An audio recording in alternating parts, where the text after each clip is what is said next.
Who controls the Strait of Hormuz and who controls the narrative? Today, the crisis around the strategic waterway goes far beyond military tensions. It raises a deeper question about control, not only of strategic routes, but of information, in a region where journalists are increasingly paying the price. Oil prices surged today, briefly reaching around $126 per barrel before stabilizing near $115 as tensions between Iran and the US continue to fuel uncertainty. Nearly 20% of global oil flows through the strait, making any escalation an immediate global concern, from inflation to economic vulnerability, particularly in Europe and Asia. At the same time, diplomacy remains stalled, while Washington is pushing for a naval coalition and considering new military options. Analysis and insights in just a moment with our guest.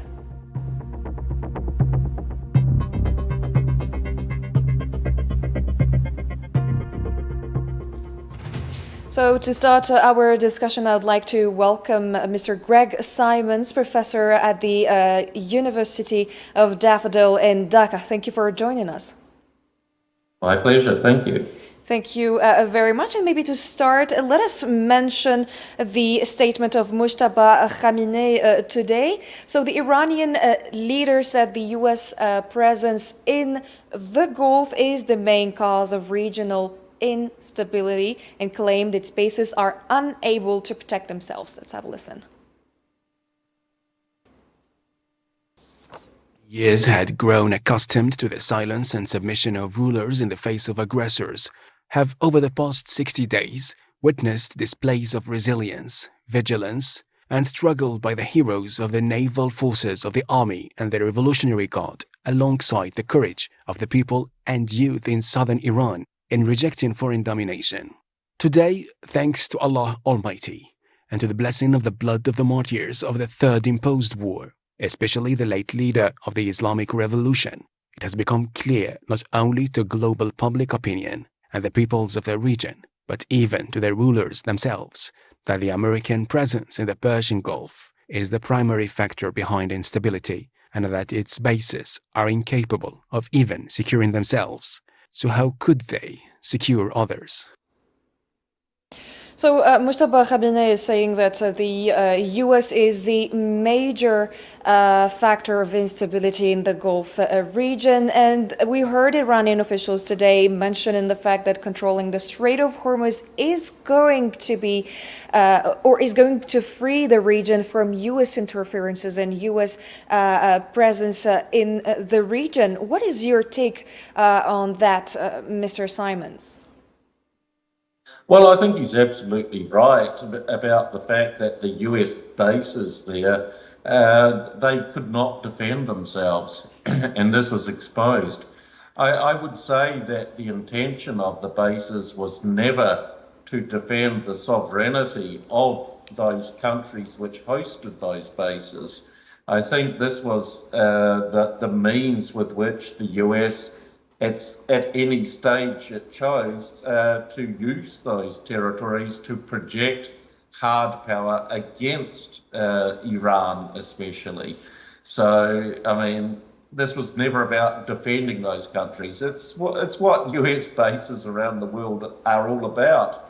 Not the defense of those countries, but the ability to attack and project power against countries that are seen as being non-submissive or in opposition to US interests and foreign policy. So I absolutely agree. And the result of this war so far is that these bases have been heavily damaged. I mean, it's hard to tell exactly because the US has, especially under the Trump administration, has not at all been transparent or accountable about what has been done to those bases, but you get plenty of hints that many of these bases are no longer habitable or usable. Mm-hmm. We have also heard lots of talking about the Strait of Hormuz from the Iranian part. They were threatening that there is a new chapter around the Strait of Hormuz. Is this like a real threat or just again a negotiation tactic they are using, leverage they're using? Well, Iran has sealed the Strait of Hormuz, so you've got a narrative, a war of narratives, I suppose you would call it, which is why Trump has tried to give this impression of blockading a blockade, which is rather a stupid, nonsensical thing, which seems to try and say, well, the US has the upper hand because it's blockading a blockade. It's quite infantile.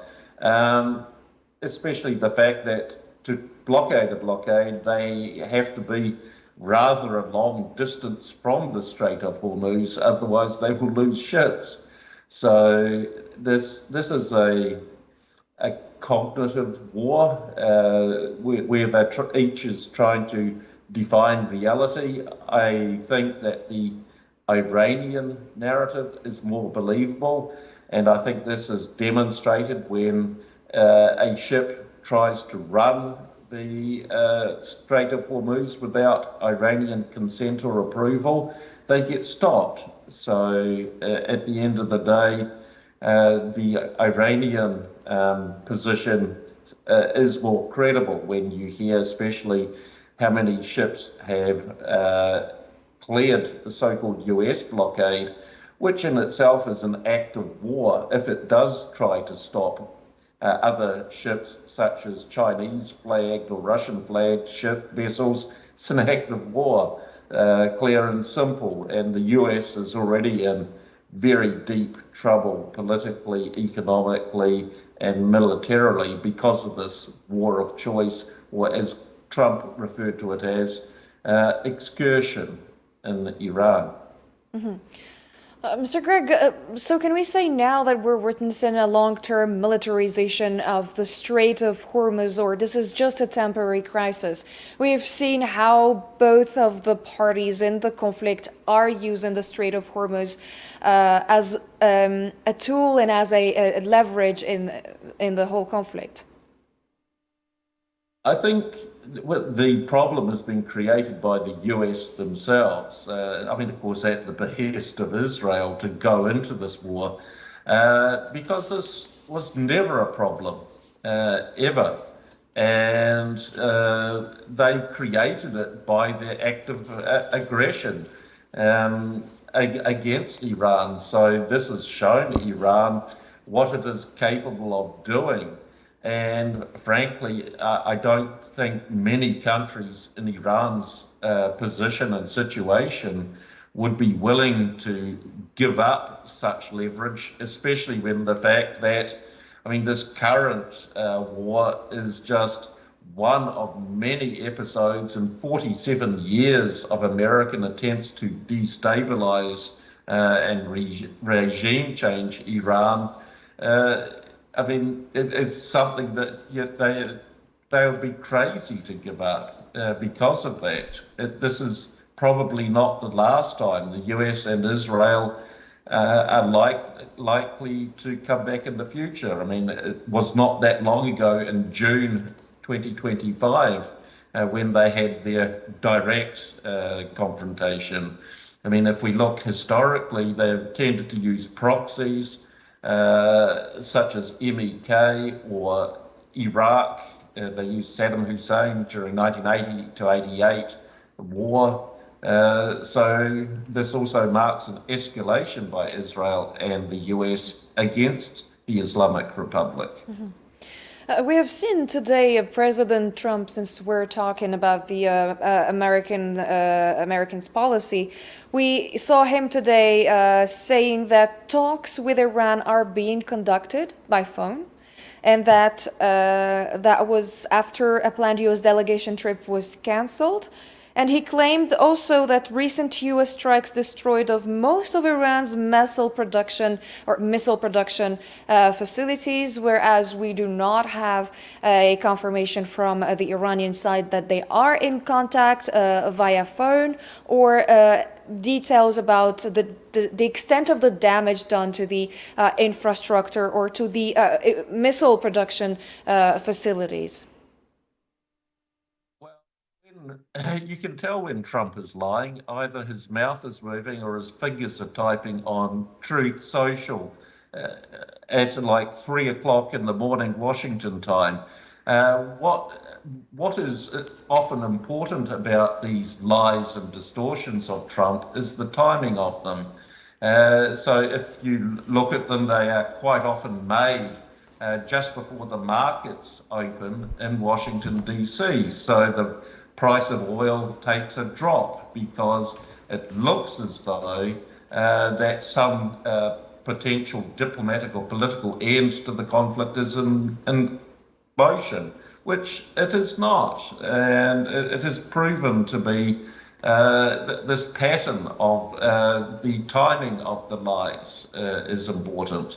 I mean, you had the remarkable case on a TV interview in the United States where you had Brennan, the former head of the CIA, openly state that he believes Iranian officials much more than he'd ever believed Trump. He thinks Trump is not credible at all, whereas the Iranian officials, he takes their word. So this kind of demonstrates the level where Trump is at, desperation and manipulation. Mm-hmm. He wants to be seen in charge when he clearly is not. He wants to be seen in charge, whereas he is not. In your words, the U.S. is also considering new military options. They said that we have seen also some controversy in the U.S. yesterday after it was declared that a $17 billion war-related spending package is also generating, is being given for the war, is going to be spent on the war. It generated domestic political attention, and they're saying that they are considering new attacks, whereas Trump said that they're speaking on the phone. How do we understand all of these statements in this war? It's the mind of a president who is in mental decline, which many people have noted, but also a president who sees his whole what would you call it, image, his whole brand, his whole legacy going up in flames by something he did himself. So this is an attempt by Trump to find an exit, and he does this by a mixture of bluff and bluster, bluffing the Iranians. We'll attack this, we'll attack that. I mean, they attacked a girls' school on day one. They killed 168 young girls. And what kind of military targets are we talking about? They keep on telling how many tens of thousands of targets they attacked. But I mean, at the end of the day, they're trying to use a measure of activity, those things that they have done, and they try to equate or conflate that with a measure of effect. And the effect has not been to cower Iran. It has not been causing them to capitulate. So just because you have a military activity, it doesn't mean you have political and military effect on that country. And Iran is prepared to take this. And what they're not saying is Iran is actually capable of inflicting serious damage still on any country that still hosts US bases in West Asia, but also Israel. So it's an attempt at bluff and bluster again. It's rather tiresome, but it demonstrates his level of desperation to on the one hand, force mentally the Iranians to blink, and also to try and demonstrate that this person, Trump, is somehow running the show, that he is not reacting and he's not desperate, when he clearly is reacting and he is desperate, with very few options, realistic options to change things, because we are not witnessing an escalation, despite the fact that we have seen how much spending they are doing, and all of the military presence, and all of the signs are kind of showing that there could be escalation. I mean, it's already been an escalation, because, I mean, why have the sneak attack in the first place? So this is a continuation of things. At this stage, it is a psychological escalation, which has the potential to go into a kinetic escalation. But if it does, Iran will just follow through what it's promised, and there'll be another humiliation for Trump and Netanyahu, which is why Trump is preferring at this stage to go the route of the psychological escalation rather than the direct kinetic military escalation. So beyond the military position and the energy routes, another battlefield is emerging, Simons, one that is maybe less visible but equally influential. It is the battle over information. And so some analysts describe this as a fifth-generation warfare, where information itself becomes part of the battlefield. And in this context, we can still speak of press freedom in the landscape. Can we still speak about press freedom, since we're going to celebrate this soon, in a landscape shaped by an asymmetrical war, by a hybrid warfare and propaganda?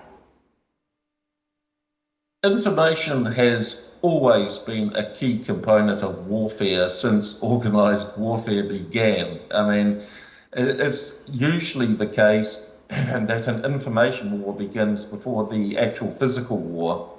This is no exception, excuse me. So this is a continuation of this fact. But information is used to try and win hearts and minds of public, because there needs to be a justification and a legitimisation of the parties involved, because war is a very political act. It's also a very risky act. And this is why Trump gave all those different lies about the pretext for the war. Like the Americans under Bush lied about the pretext for invading Iraq in 2003. It's something that begins.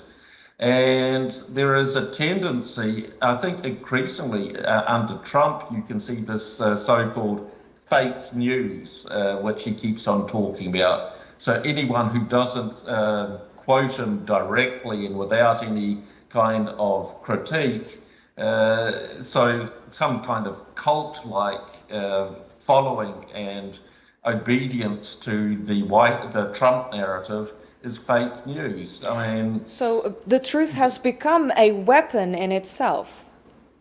Yes, it most definitely has, and it always has been. I mean, the lies used to launch this war are indicative of that. And I mean, you can also see, I think information is used much more skillfully by Iran. I mean, you got these Lego films, which are satirical Lego clips, which are absolutely humiliating and undercutting Trump and various US and Israeli actors in this conflict. And I mean, the problem for the US and Israel, as a result of this war, Iran is no longer the pariah state it used to be. The pariah state, the global pariah states, are now Israel and the United States for what they are doing and have done. So, as the World Press Freedom Day is approaching, can we still talk about press freedom in war zones? Or is it only about survival? We have seen that in Lebanon, at least 7 journalists have been killed in Israeli strikes since early March 2026. That has been just 2 months, according to some reports from early April. There is no press freedom as such, and it's different means of coercion and which are used against journalists. I mean, Trump is threatening to revoke the licenses of media if they contradict him in the United States. He's called for the sackings of journalists who have dared ask what a journalist should ask. And yes, I mean, you mentioned Israel, which is the biggest abuser of freedom of press and journalism the world has ever known. The number of journalists they've killed, not only in Lebanon, but in Gaza and other places, where they deliberately target journalists, not with lawsuits or legal threats or something. They target their actual lives, and this is a systematic thing. And there is no real accountability for this mass murder of journalists by Israel. So, what does the press freedom realistically mean today in active conflict zones today? Well, I think, if anything, this should be a moment of deep reflection where the world is currently finding itself in terms of press freedom and the rights and ability of journalists to perform the function of an actual fourth estate, to bring people what is actually happening in these conflicts, because the US and Israel is definitely acting against that. And one can say, more widely speaking, you look at these countries from the West, the global North, these are some of the worst abusers of press freedom. For example, I mean, you cover different narrative on Gaza, where you rightly call what Israel's done as a genocide. You have your freedom at risk to be, like in the UK, to be detained under terrorism laws and so forth. So, I mean, this is, I think, a moment, especially for the global South, to reflect and to understand that press freedom is at risk by the very people who demand that the global South act in accordance to a freedom of press, which is used as an instrument against them through colour revolutions, Arab Spring-like activities, but they are unable to cover things such as conflicts where the US allies, such as Israel, are not held to account. They're not held accountable. And does the increasing number of journalists being targeted or killed change the way conflicts are being reported? Are we seeing a limited access to reality today, Mr. Simons? I think this is an attempt to create an atmosphere of self-censorship, because if you actually cover the truth and you cover things as they are, your life can be at risk. I mean, the number of stories where Israel is actually calling journalists and contacting them and saying, we know where you are. If you continue this, you'll meet an end. And then following through on this. So this is what it's an attempt to do. But you have some amazing people who are prepared and understand that their lives are at risk, but still go ahead and choose the righteous path, the ethical, moral path, and their duty as a journalist to the public, rather than to cower to these threats of death and bodily harm if they do continue to cover these events. Mr. Simons, as a professor in the field of communication, any last message you want to convey as we are approaching the World Press Freedom Day? Well, I think this moment of these conflicts show us that information and knowledge are a weapon of war more clearly. They always have been, but this shows it more clearly. And it shows that it's a political weapon because it's an attempt to try and engineer public consensus by manipulating those streams of information and communication which we get around an event, such as the war against Iran. And those journalists, I mean, you can see that there are those such as BBC and so forth whose reputation is absolutely ruined by this, but you have a number of journalists and media outlets from the global south which demonstrate that it's the fourth estate concept is not completely dead and that it is still living in some aspect here, not in Europe or the United States, but elsewhere. And looking at this whole concept, I mean, there is the idea of power being present and projected in 5 dimensions of strategy. And there are 4 dimensions of strategy which are physical, such as land, maritime, air, space. But the one that transcends all these physical spaces is the 5th dimension of strategy, which is knowledge and information, because this is how people get to cognitively to try and understand, even if the understanding is a false one, it's a wrong one, it's instrumental in forming those opinions and impressions. Thank you very much, Mr. Greg Simons. You joined us live from Dhaka. We appreciated your insights tonight. Thank you. Thank you very much. And thank you, viewers, for following tonight's edition. And see you in our next special coverages.